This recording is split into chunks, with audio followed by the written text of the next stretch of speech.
দর্শক দেখতে পাচ্ছেন ৫ মাস বয়সী পান বরজ কত সুন্দরভাবে হয়ে গেছে। এই পান বরজ দেখে কিন্তু বোঝার উপায় নেই এই পান বরজের বয়স আপনার মাত্র ৫ মাস।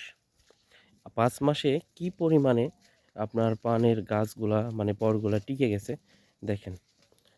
মানে এটা দেখলে কিন্তু বোঝার উপায় নাই। এটা আপনার ৫ মাস বয়সী একটা পান বরজ।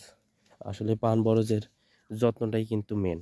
যত্ন না নিলে কোনো জিনিসই আসলে টিকে না। বিশেষ করে পান বরজটা। তাই পান বরজের যারা নতুন পান বরজ দিয়েছেন তারা একটু পান বরজের যত্ন নিন।